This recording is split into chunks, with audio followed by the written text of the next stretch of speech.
Yo, what is up? It's Yizzy on the mic, and I have everything y'all been asking for in the videos that I've been winning the local tournaments. It is the Sakazuki deck profile, and we'll go over it. Make sure don't fast forward because it's kind of important how I laid everything out and the ratios I'll be showing you. Very crucial if you actually want to learn. So let's start it off. I'm going to keep this short and simple as well. Brand new, the main searcher of this deck. This is Navy based. All the key components of this deck is Navy, so this will search it out, and it's a free 6k swing with Hound Blaze, which I'll explain later. Next up is the 2ks, the Shigis and Suru, your reducers that can be played as well to get you to certain numbers that you're trying to reach. The Shigi also swings with a magic 7 number with Hound Blaze, which I'll show y'all later as well. And I'll be including some tips and tricks on each card and how I approach some matchups. Rob Lucci, Rebecca, and Hina, your bread and butter of this deck. If you get off Rebecca, Hina, Lucci multiple times in a game, I mean, you're just high rolling to heaven. Just drop Rebecca, reduce something by 4, drop a Lucci, you're hitting a 5 cost along with your Sakazuki. And if you have more Dawn, you can combo with other cards such as Tashigi and Suru to reach those costs. Next up, let's go over the events. I'm running 4 Hound Blazes and 4 Great Eruptions along with 2 Ice Ages. Everything so far on these rolls are staples in the deck. I wouldn't touch it for anything. So Hound Blaze is, here's a tip and trick that I was talking about. Hound Blaze, it says up to one of your leaders characters gains 3,000 then. So make sure you establish the 3,000 first. And it does say up to. So I'm assuming people will start sharking at regionals or wherever you go, store tournaments. I don't know where your locals is or what regional you're at, but sharking happens. It happened in OPO 2 and 3 with Newgate. If you don't establish the plus 2,000 when you drop 9 cost Newgate to your leader, they say your leader's still 6k and I'm swinging 6k at it. So make sure you establish a 3k first because it then says place up to one of your characters 2 or less to the bottom of the owner's hand. So there you go. There's a tip right there. Make sure you be aware of that. Great Eruption, it draw your card first. When you draw your card, then establish a negative 2k to something. There's a lot of comments in mine saying like, why did you draw first? Because on the card it says main, draw 1 card. Your play may change and you may need to adapt accordingly based off what card you draw. It happens so much to me. Ice Age, I see a lot of people cut this down to 1 and even none. I use this so much. I don't understand like why people would cut it. I understand it's a dead card in hand, and sometimes you don't need the negative 5 because you have cards such as Hina, you have cards such as Great Eruption, you have cards as Suru and Tashigi, and sometimes you don't even need to reach that high. So it makes sense. I like the 2. I actually use it a lot in a lot of matchups that I play. So 2 was the perfect number for me according to the other cards that you will see later.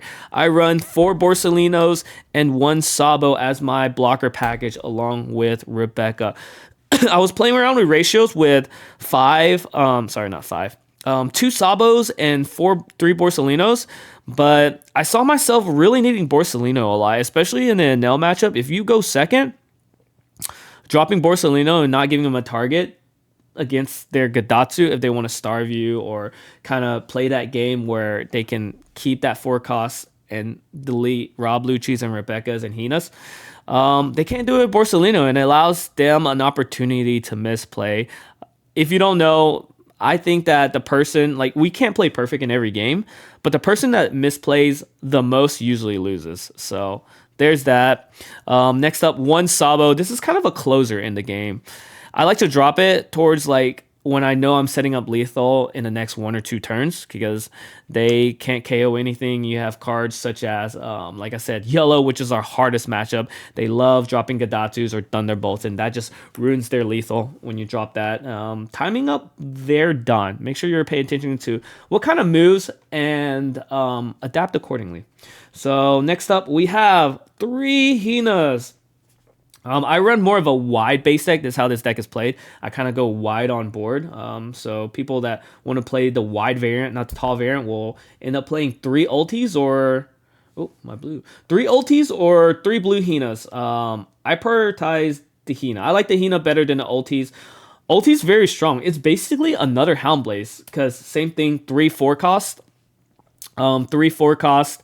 It's Dawn 1, bottom deck a 2 cost. If they don't get rid of it, you're basically they're not gonna have a board every turn, especially if you rob Lucci behind it. So you're taking out 3 characters that turn alongside if they have anything sideways that you're swinging at. But the reason I like blue Hina so much is because a lot of decks are gonna force you to go first. So I like dropping something on my 3 Dawn curve. This allows me to cycle 3. In theory, this cycles 3 cards that turn. I get the draw, I draw blue Hina, I get a second draw, and I get to cycle with Sakazuki's ability. The purpose of this deck is to try to get off your main combo in this deck, which is Rebecca, Rob Lucci, Hina, removal, right? And this just allows me to be more consistent and going towards that goal. So that's why I like the Hina more, because ulti is not my main objective. So next up, ooh, it's got a little fuzz right there. Next up, I play 1-Man Sherry. I know people like to play 2, but I find myself using this card maybe once every 10 game. Reason behind, like, well, you can recycle Rebecca, right? The main effect is this: 1 cost, spin 1 Dawn, tap her sideways, bottom 2 cards, and bring back a 3 to 5 cost. So basically, you are recycling Rebecca multiple times.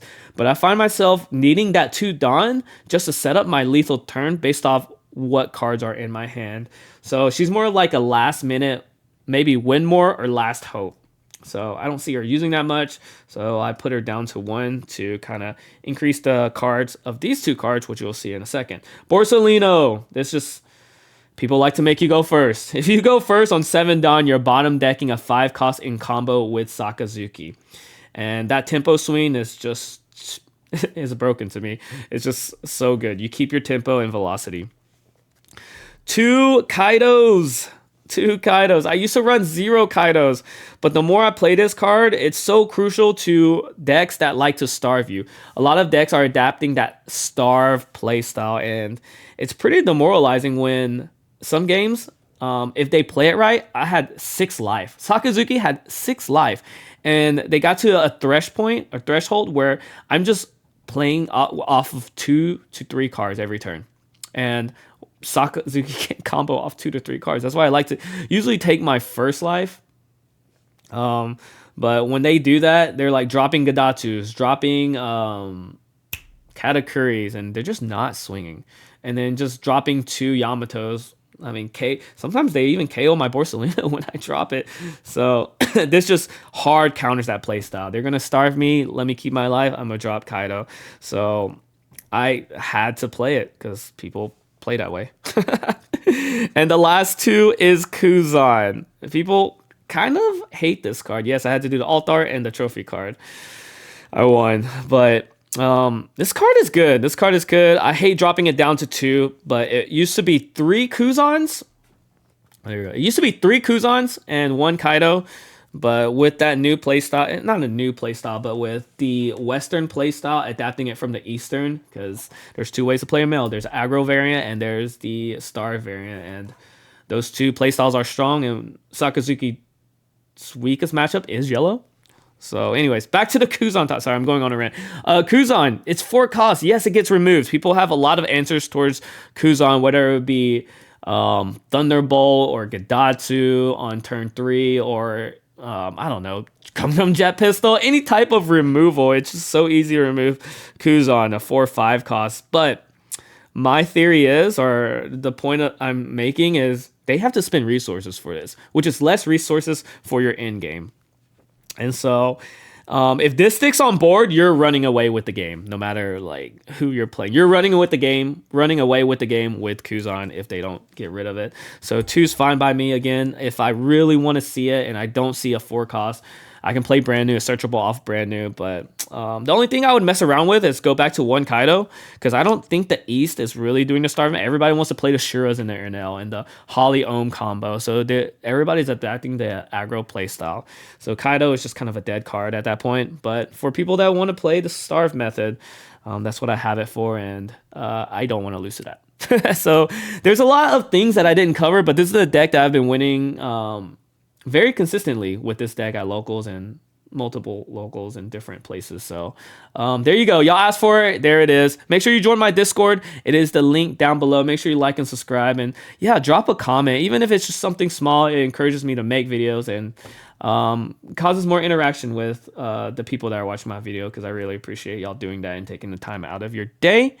Other than that, here you go. Y'all asked for it. Here it is. Link in Discord and below if y'all have any more questions. I appreciate y'all, and we'll see you next time. Peace.